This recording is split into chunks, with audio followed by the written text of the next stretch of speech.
मेरे पवित्र मन में गुरुदेव आओ, मैं शास्त्र वाचन करूं प्रतिभा जगाओ। अरहंत भासित सभी श्रुत देवताओं, क्या बोलना अब मुझे तुम ही बताओ। बोले अनंत अनंत सत्य परमेश्वर भगवान की, देवाधिदेव मूलायक आदिनाथ भगवान की, शासनायक भगवान महावीर स्वामी की, आचार्य भगवंत कुंद कुंद देव की, आचार्य भगवंत विराग सागर जी महाराज की, आचार्य भगवंत विशुद्ध सागर जी महाराज की, आचार्य भगवंत विभव सागर जी महाराज की।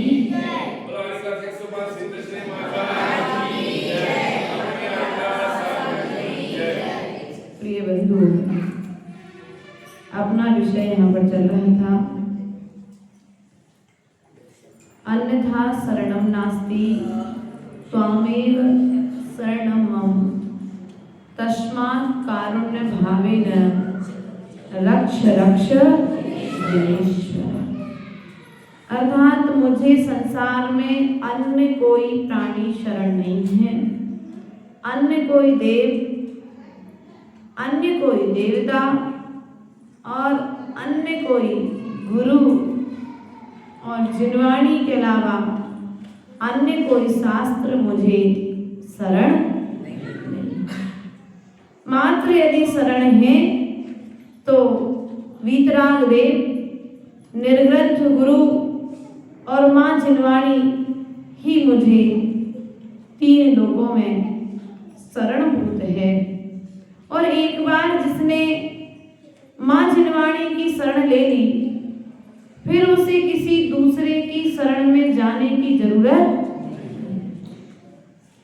एक बार तुम धर्म की शरण में आकर के तो देखो, क्योंकि हम शरण पाठ पढ़ते तो हैं, मंगल पाठ पढ़ते तो हैं और उत्तम पाठ पढ़ते तो हैं, लेकिन वो मंगल शरण और उत्तम पाठ हमारे जीवन में नहीं आ पाता है। और यदि जो चीज हमें पहली क्लास अर्थात पहले भाग में यह जो चैप्टर पढ़ाया जा रहा है, उस मंगल पाठ पर भी हमें विश्वास हो जाए, उस उत्तम पाठ पर भी हमें विश्वास हो जाए, उस शरण पाठ पर भी हमें यदि विश्वास हो जाए, तो संसार में प्राणी भटक नहीं सकता है। बस आवश्यकता है ध्यान रखने की, सावधान रहने की। जिस प्रकार से बॉर्डर पर खड़ा सैनिक प्रतिपल सावधान रहता है, पता नहीं किस दिशा से किस तरह का आक्रमण होगा, वह प्रतिपल सावधान है, उसी तरह से सम्यक दृष्टि प्राणी के लिए भी प्रतिपल सावधान रहना चाहिए। पता नहीं कौन किस दिशा से, किस ओर से, किस गति का जीव हमारे सम्यक की परीक्षा लेने के लिए आ जाए, कोई कारण उपस्थित कर दे। लेकिन उस विपरीत परिस्थिति में भी हमें उस कारण से किस प्रकार से निपटना है, उस कार्य को सहन करते हुए हमें सम्यक तरीके से कर्म का बंध ना हो, किस प्रकार से बचना है, यह युक्ति हमारे पास में पूर्व में होना चाहिए।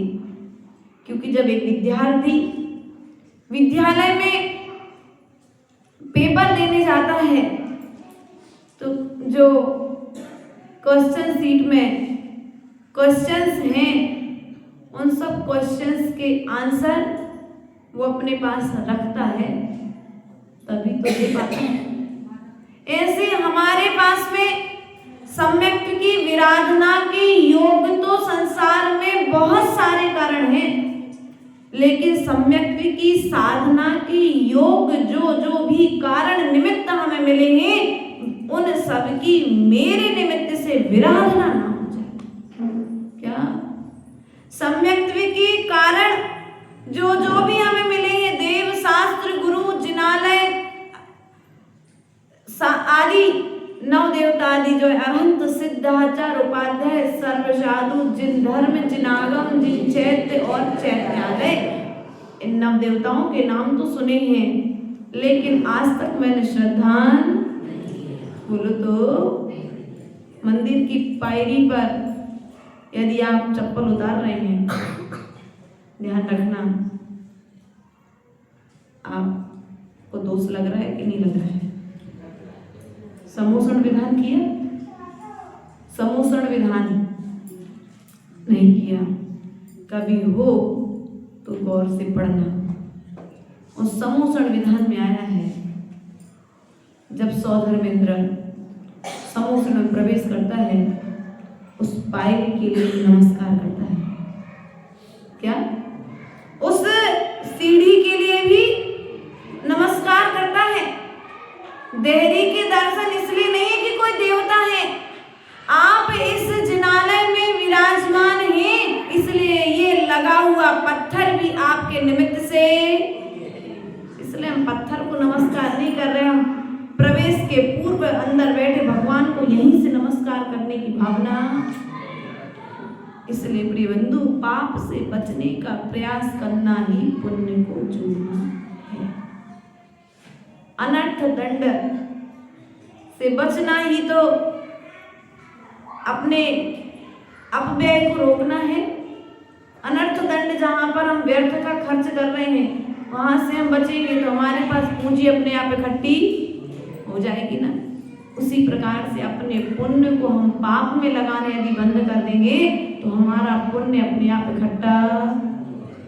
पानी आकाश से गिर रहा है, वही पानी बाल्टी लगा दो तो बाल्टी में भर जाएगा, टंकी लगा दो तो टंकी में भर जाएगा, छोटे सा जग लगा दो जग में भर जाएगा, गिलास में लगा दो गिलास में भर जाएगा, और कुछ भी ना लगाओ तो नाली में।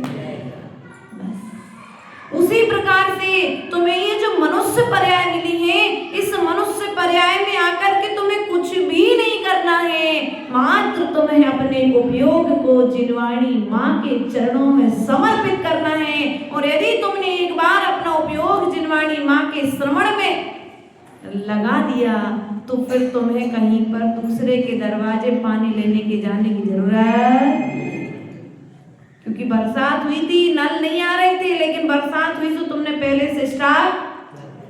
कई लोग समझदार होते हैं, वो बहते हुए पानी को भी भर लेते, और कुछ लोग ऐसा सोचते अरे हमारी इमेज खराब हो जाएगी, अरे नर्दे से पानी भर ले। नहीं भैया, इमेज खराब नहीं होगी हमारी। समय का सदुपयोग करो, वस्तु का प्रयोग करो। हम अपने उपयोग को कहाँ पर लगा रहे हैं, हमारा उपयोग कहाँ पर जा रहा है। जहाँ हमें उपयोग नहीं लगाना चाहिए, हमारा उपयोग वहां पर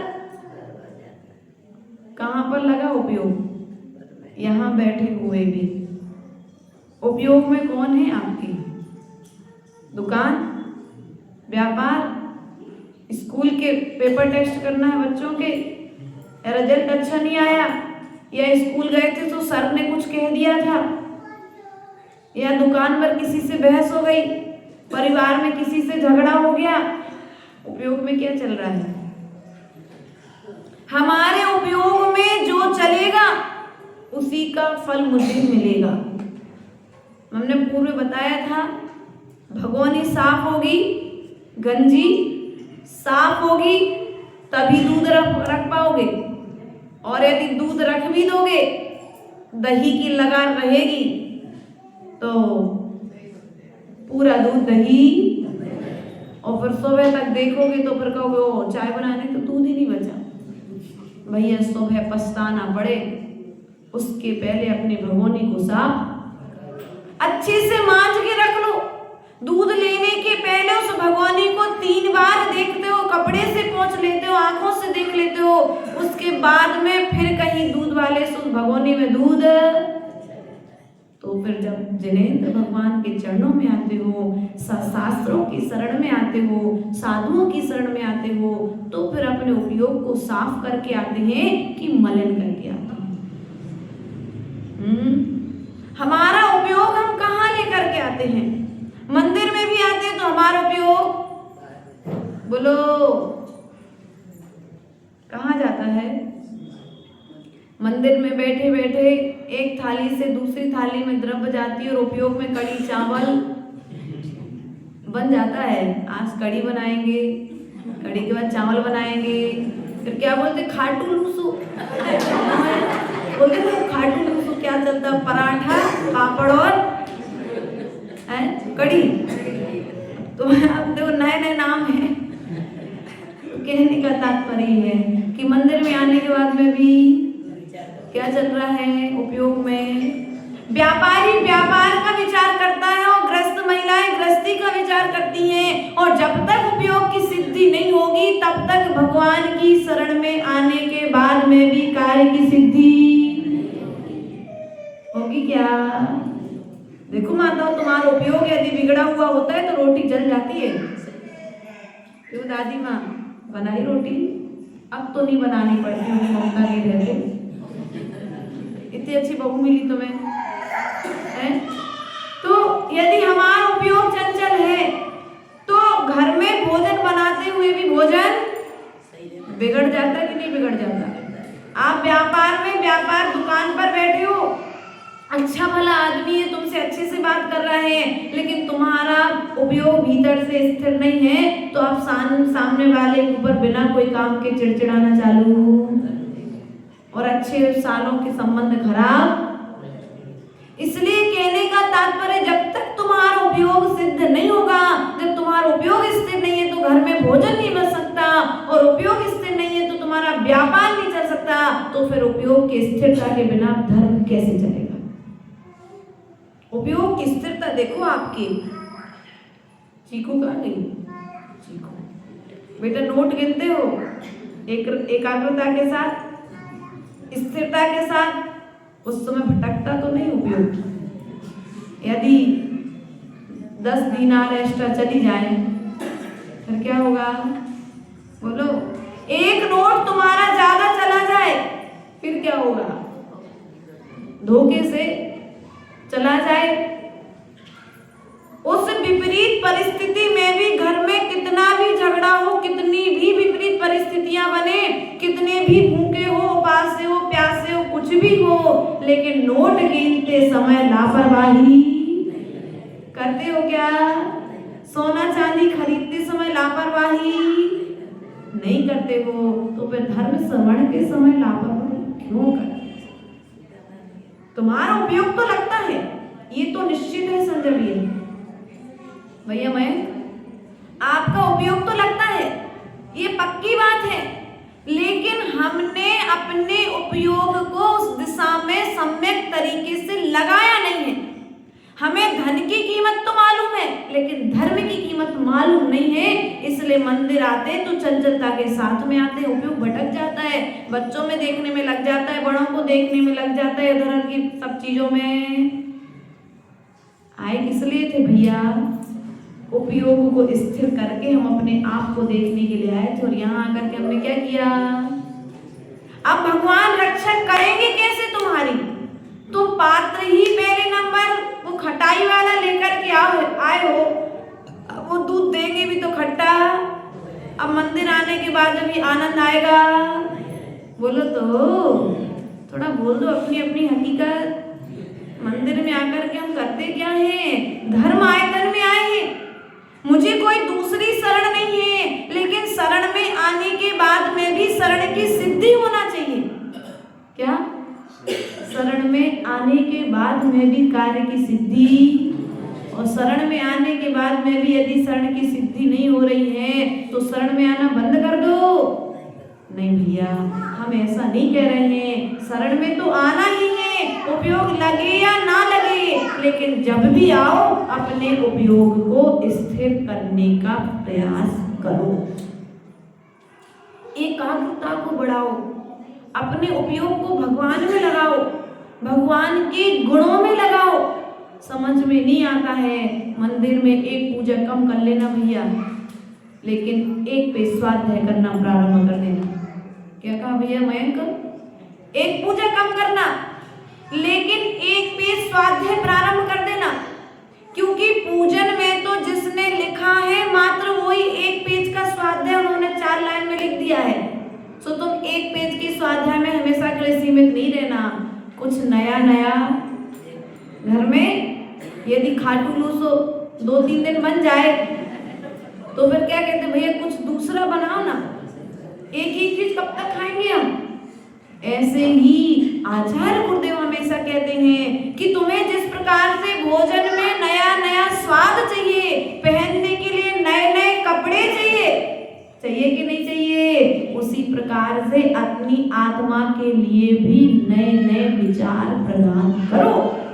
यदि तुम आत्मा को स्वस्थ करना चाहते हो तो नए नए विचार देकर उसे स्वस्थ बनाओ, क्योंकि तन तो स्वस्थ रहेगा और आत्मा यदि बीमार रहेगी तो कार्य की सिद्धि होने वाली। एक तरफ तो एक की सेवा में इतने लीन हो कि दूसरी तरफ हमारा ध्यान। एक घर में 2 खिड़की। संजीव भैया क्या बात है, ऊंचे बैठ गए आज, तकलीफ हो गई, कुछ जगह नहीं बची। आ जाओ आगे, आ जाओ संजय भैया के बाजू में आ जाओ। देखो जिनकी जरूरत है वो ऊपर अच्छे लगते हैं, लेकिन कुछ लोग तो नजरों के सामने अच्छे लगते हैं। अब ऊपर में हमको ऐसा देखना पड़ा, बड़ी देर तक देख रही थी, फिर बड़ी उसको से पहचान में आया कि संजीव भैया बैठे आज। देखो मैं आपसे ऐसा क्या कह रहे थे आपसे, हम 2 खिड़कियां, एक घर में 2 खिड़कियां हैं। कितनी खिड़कियां हैं? 2 खिड़कियां हैं। एक खिड़की बगीचे की तरफ खोलती है और दूसरी खिड़की कूड़ा घर की तरफ। आप कौन सी खिड़की खोलते हो? क्यों? हवा चाहिए, दोनों खिड़कियों से हवा आएगी। आप दोनों खिड़कियां खोल सकते हैं, लेकिन खोलते कौन सी खिड़की हो? बगीचे वाली खिड़की इसलिए खोलते हो कि जब भी इस बगीचे वाली खिड़की को खोलेंगे तो फूलों की सुगंध हमारे घर में प्रवेश, और यदि कचरा वाली खिड़की खोलोगे तो कचड़े की बदबू। बस यही गलती करके रखी है। मिला तो कमरा बहुत अच्छा है तुम लोगों को, कमरा अर्थात ये तन, मिला तो कमरा बहुत अच्छा है, धर्म की सुगंध की खिड़की तुम्हारे घर में है और दूसरी राग द्वेष की खिड़की तुम्हारे घर में है, लेकिन तुमने राग द्वेष की खिड़की रोज खोलते हो, जिससे राग द्वेष की कसायों की बदबू, पापों की बदबू तुम्हारे घर में प्रवेश। लेकिन तुम धर्म की खिड़की खोलने का समय तुम्हारे पास में नहीं है, क्योंकि कई लोगों को फूलों की सुगंध से भी एलर्जी होती है। ऐसे भी कई लोग होंगे जिनको धर्म से एलर्जी होती है, बोले भैया हम सब कुछ कर सकते हैं, धर्म वरम हमारे बस की बात। ये कोई तीव्र पाप कर्म का उदय है, या ऐसा कह सकते कोई अभव्य आत्मा है जिसका धर्म के प्रति रुचि। इसलिए ऐसे लोगों को देख करके उनमें इंटरेस्ट मत लेना। ऐसे महाअधमी पापी जीवों को देख करके अपना अपकार नहीं करना, क्योंकि हमें शरण मिली है किसकी? देव शास्त्र गुरु की। इस समय को बर्बाद मत करो। थोड़ा थोड़ा 10 धर्मों के साथ साथ में भी अन्य धर्म के दिनों में भी धर्म की खुशबू ले लिया करो। प्रिय बंधु, यदि हमें कल्याण करना है, नहीं त्राता नहीं त्राता नहीं त्राता जगत रे, वीतरागात परो देवो ना भूतो ना नहीं त्राता। तीनों लोकों में आपके समान कौन? जगत रे, तीनों लोकों में आपके समान नहीं है। कौन नहीं है? रक्षा करने वाला। क्या? कौन नहीं है? नहीं त्राता नहीं त्राता नहीं त्राता जगत रे। जगत अर्थात संसार में, त्रय अर्थात तीनों लोकों में आपके समान रक्षा करने वाला कोई दूसरा है क्या? क्योंकि हमारे भगवान ने जियो और जीने दो का सूत्र दिया है। हमारे भगवान ने मरो और मारो का सूत्र, दया विशुद्धो धर्म सूत्र तो दिया है। हमारे भगवान ने क्या अहिंसा परमो धर्मों का सूत्र दिया है, वस्तु स्वभावो धर्मों का सूत्र दिया है, अन्य कोई सूत्र हमें प्रदान। और हम क्या कर रहे हैं, इस बात को तो हम रोज पढ़ रहे हैं, नहीं त्राता नहीं त्राता नहीं त्राता जगत रे वीतरागात परो देवो, वीतराग देव के अलावा कोई दूसरा देव नहीं है, ना तो भूत में हुआ है और ना कोई भविष्य में। बात समझ में आई? भूत में समझ में आया चीकू? भूत में कोई दूसरा देव नहीं हुआ है और भविष्य में कोई दूसरा देव। किनके समान? वीतरागी कौन? वीतरागी कौन? अरहंत कौन? बोलो। अरहंत अर्थात जिन्होंने अपने कर्म रूपी शत्रुओं को नष्ट कर दिया है, ऐसे अरिहंत वीतरागी जिन्होंने राग द्वेष को शांत कर लिया है, ऐसे वीतरागी भगवान के चरणों में आकर के ऐसे भगवान ना तो भूत में हुए हैं और ना भविष्य में इनके अलावा कोई दूसरा होगा, क्योंकि अपने यहाँ भगवान का अवतार। बोलो। एक बार जो मोक्ष चला गया ना, फिर वो दोबारा आएगा, लेकिन जो स्वर्ग गया वो तो आएगा। चीकू, जो स्वर्ग गया है वो तो वापस, क्योंकि जैसे तुम्हें मनुष्य गति का कमरा मिला है, ऐसी इस जीव के लिए स्वर्ग में भी एक कमरा मिल जाएगा। वो वहां पर आयु कर्म जब तक रहेगा वहां पर रहेगा, और जैसे आयु कर्म वहां का समाप्त होगा और पुनः वह तीनों में से किसी एक गतियों में आकर के अपने कर्म को भोगेगा। इसलिए प्रिय बंधुओं, इस बात पर हमेशा विश्वास रखना कि मुझे जो धर्म प्राप्त हुआ है वह 3 लोक में श्रेष्ठ धर्म है। एक जैन धर्म ऐसा धर्म है, धर्म अर्थात हमारा आचरण, आचरण अर्थात हमारी जो विचारधारा है, हमारे बच्चों के लिए बचपन से एक ही बात सिखाई जाती है। क्या सिखाई जाती है? किसी से राग नहीं करना और दूसरे से। अब लोग मेरी भावना पढ़ देना। जिसने राग द्वेष का मालिक जीते, सब जग जान लिया, सब जीवों को मोक्ष मार्ग का निश्चय उपदेश दिया। बुद्धि भीर जिन हरि हरि ब्रह्माया, उसको स्वाधीन कहो, भक्ति भाव से प्रेरित होया, चेतन से रहो। जिसने राग द्वेष का मालिक जीते, सब जग। राग द्वेष को जीत करके जिन्होंने पूरे संसार को जान लिया, अर्थात केवल ज्ञान रूप अवस्था। कौन सी अवस्था? पहले काव्य में अरहंत भगवान की पहचान कराई गई है। आप पहले काव्य में जिनेंद्र देव को नमस्कार कर रहे हैं। किसको नमस्कार कर रहे हो? अरहंत देव को नमस्कार कर रहे हो। उसमें क्या कहा? तीसरी लाइन, बुद्ध वीर जिन हरि हरि ब्रह्मा। तुम नाम कुछ भी ले लो, लेकिन गुण हमारे वाले होना चाहिए। क्या भैया? माल तुम्हें जो रखना, तुम्हें माल हमारा होना चाहिए। पैकेट तुम्हें जो लगाना सो लगा लो, तुम्हें डिब्बा यूज करना तो डिब्बा में रखो, पन्नी में रखना तो पन्नी में रखो, कपड़े की थैली में रखना तो कपड़े की थैली में रखो। लेकिन हमने जो बताया है, माल तो वही होना चाहिए। अर्थात जो वीत राग, अच्छा जिनका राग द्वेष बीत चुका है। क्या हो गया है? बीत चुका है।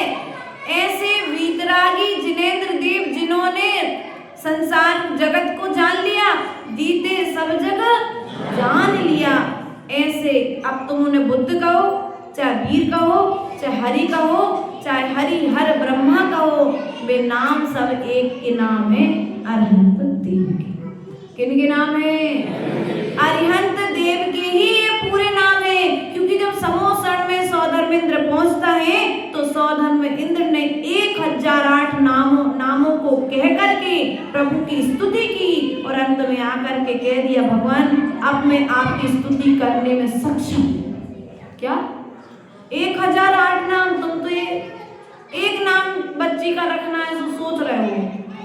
सौधर्मेंद्र ने 1008 नामों से स्तुति कर ली और बाद में कह दिया अब मेरा क्षय उपशम नहीं है कि मैं आपके गुणों का गुणानुवाद कर सकता। अर्थात आपके अंदर इतने गुण हैं, इसलिए गुण यदि हमारे वाले हैं तो हम भीतरा हम नमस्कार करने तैयार हैं, और यदि गुण हमारे ग्रंथों के अनुसार नहीं है तो हम नमस्कार करने के लिए तैयार नहीं है। ऐसा यहाँ पर कहा है। बोले भगवान महावीर स्वामी की जय।